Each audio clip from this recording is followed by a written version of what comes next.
In 2014, times were very different for Yu-Gi-Oh! The competitive landscape was filled with Sylvan, Mermail, Bujin, Geargia, and Mythic Dragon rulers. That was, however, until August, when everything would change. Duels Alliance would release specifically August 15th, which would be starting one of the most well-known eras of Yu-Gi-Oh! It's full of incredible highs and lows, the rise of many pro players that we still know today, some of the most expensive card prices, and some of the biggest events in the history of the game altogether. Duels Alliance came out shortly after the release of Master Rule 3, which would include Pendulum Mechanic, the creation of problem-solving card text, and the July ban list, which would throw off the previous meta. Duels Alliance would be the debut of some of the most well-known and most beloved decks in the entire game. Those would be Shadal's, Burning Abyss, and Tellarknights. Shadal's, with its ability to make powerful plays going first or second, recurring and gaining resources, and the ability to completely abuse the power of super polymerization. Burning Abyss, with the spammable boss monster Dante, Traveler of the Burning Abyss, and monsters that are all easily able to replace themselves when they go to the graveyard from anywhere for any reason. And the final big player of the set would be Tellarknights, who could quickly make rank 4s and abuse the very powerful trap cards to recur their monsters and also interrupt their opponent's cards. Throughout the remainder of August, we would quickly see the impact of Duels Alliance, as the previous meta would be completely outmatched by our newer options. As everything those older decks did, the newer decks either did it better, or they could effectively deal with it. Shadal Construct could beat nearly any monster in battle, recur fusion spells, and send Shadals to the grave to get the benefits of their effects when they were sent to the grave by an effect. Tellarknight Deltaros could deal with entire boards, float into a brand new monster, and did stand at 2500 attack. And Dante, Traveler of the Burning Abyss, could safely attack, enable the floating effects of other Burning Abyss monsters by milling them, and float into another Burning Abyss when it left the field. These three strategies simply outperformed their predecessors. Among these three decks, Burning Abyss was first thought to be the weakest of the three, until people would stop running strategies such as using Rank Up Magic Astral Force to turn Dante into Constellar Pleiades, and would actually begin to focus on the deck's really great ability to just spam rank 3s. Shadals would see the most variation, being played with things like Light Sworns, being played as a pure deck, and even seeing a 60-card version that would incorporate Burning Abyss strategies. Tellarknights would actually be the more linear of the trio, with most builds relying on a small monster lineup and a large array of back row to either, once again, bring those monsters back or just disrupt the opponent's plays. This format would continue up until October 1st, when the newest ban list would go into effect. Soul Charge would be limited due to its extremely powerful effect of Monster Reborn multiplied up to 5. Reinforcements of the army came off the ban list, possibly to help Tellarknights, and we would see Super Polymerization take its first hit. It would quickly go from 3 all the way down to 1. This was to reduce the power that it had within Shadal's. Raigeki would return to the game for the first time in a decade. This was because every deck in the meta had a lot of floating effects. When monsters went to the graveyard, they would have an effect in the graveyard, so Raigeki was borderline useless, as wiping your opponent's board would just help them actually get more resources. These changes, however, would not prevent Shadal's and Burning Abyss from claiming a vast majority of top spots across the map, and they would actually begin to leave Tellarknights a bit in the dust. October would be a borderline 2-deck format, now with Tellarknights falling behind a little bit. As October would end and November began, however, we would see a new challenger. November 7th was the release of the new challengers, the second core set of Master Rule 3, and it was also a brand new chapter for the Duels Alliance era, as this set would include meaningful additions to our current powerful decks. Stellar Knight Triver was a card that could wipe out entire boards, rip through entire hands, and float into another monster when it leaves the field. Burning Abyss would actually receive 2 new cards. They would get Fire Lake of the Burning Abyss. This was a trap card that would allow you to clear entire boards and abuse the floating effects of your Burning Abyss monsters. And they would also receive Virgil, Rockstar of the Burning Abyss. This is a level 6 synchro that would help you deal with the problem cards on the field, or let you prevent your opponent from recurring cards out of their graveyard. Then Shaddolls would receive the El Shaddol Fusion spell card.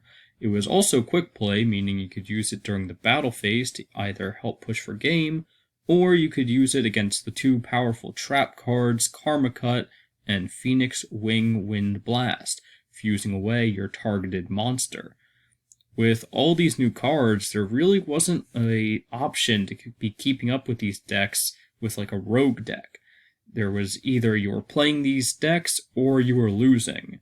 That is to say until they had their new challengers, Qliphort. I promise this is the last time I'm going to make the new challengers joke. While Master Rule 3 was the dawn of the pendulum mechanic, there simply wasn't a viable way to use them up until this point. Simply putting cards in your pendulum scale was often considered going negative or losing resources, as most of the ones currently available didn't do anything meaningful on their own, and there was just simply better ways of summoning multiple monsters in a single turn. Qliphort would change that, however, as all of them had pendulum scales of 1 or 9. That way, there was never an awkward pendulum scale, and they rewarded you for pendulum summoning multiple monsters. You could use those monsters to tribute summon and get rewarding effects, or you could tribute summon your monsters and get rewarding effects. Qliphort, or Qli for short, also had built protection when they were tribute summoned, making them able to be protected from weaker monsters. And through the first viable pendulum effect in Qliphort Scout, the deck could always keep its powerful momentum. All these things were enough to make the deck able to compete in the meta, but what would truly shake the game is with their near unbeatable boss monster, Apocryphort Towers. Apocryphort Towers was something unimaginable at the time of its release. A massive monster that punished everything else on the field for simply being there. None of the other current strategies could answer this monster most of the time once it hit the field, and for rogue decks, this was truly the nail in the coffin at them having any hope at competing this format. This was also in a time before kaijus and link monsters, so there simply wasn't a good enough answer to this card's enormous size, protection, and ability to just rip resources away from the hand or field. Nothing was really sacred to Towers. And of course this monster would also be backed up by the rest of the Qliphort strategy that we had gone over previously.